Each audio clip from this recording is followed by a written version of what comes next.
और इस इलाके में पहले से ही जो यहाँ समस्या रहा है वो पानी का ज्यादा रहा है।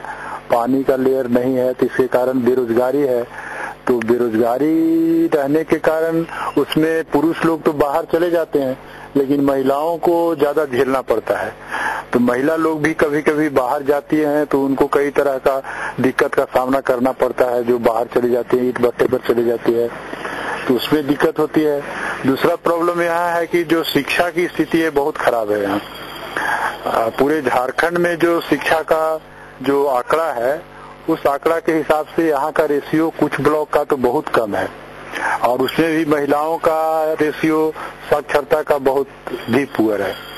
तो इसलिए यहाँ चूंकि शिक्षा के लिए जो व्यवस्था है सरकार की तरफ से, उसमें सरकार अपने तरीके से काम करती है, लेकिन जिस तरीके से वहाँ पर टीचर लोगों को अपडेट रहना चाहिए, स्कूल में जितना तरह का इंस्ट्रूमेंट होना चाहिए, वो सब व्यवस्था नहीं रहने के कारण शिक्षा की स्थिति ठीक नहीं है।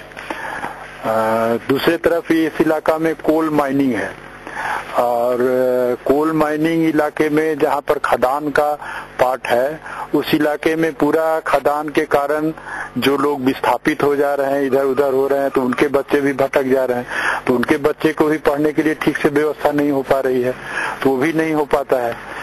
और इस इलाके में झारखंड का जो हजारीबाग जिला है, इसमें एक नदी बहती है, उसका नाम है दामोदर।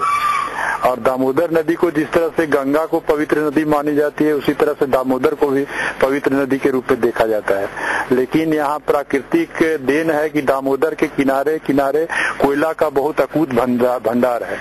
तो कोयला जो उससे निकाली जा रही है, तो इसके कारण वो पूरा इलाका कोयला के कारण जो उससे जो छाया जाता है, वो पूरा नदी में चला जाता है। और उस इलाके में जो जमीन का लेयर है, पानी जो है वो नीचे काफी आर्सेनिक है। तो उस इलाके के लोग दामोदर नदी का ही पानी पीते रहे हैं, और दामोदर नदी का पानी पर ही लोग निर्भर, वहाँ का पशु पक्षी भी और आदमी भी रहे, क्योंकि नीचे का पानी पी नहीं सकते हैं। और अब जो दामोदर का पानी चूंकि पीने का पहले से ही आदत है, अभी भी पीते हैं, लेकिन उसमें कोयला का जो छाया जा रहा है, तो उसके कारण बहुत तरह तरह की बीमारी हो रही है। वो पेट की भी बीमारी हो रही है और ऊपर चर्म रोग भी हो रहा है। तो ये पूरा बच्चा पर, महिला पर, चूंकि पुरुष लोग तो कुछ बाहर इधर उधर भी चले जाते हैं तो कम होता है, लेकिन उनके ऊपर असर हो रहा है, और साथ साथ वहाँ का पूरा फसल पर उसका असर हो रहा है।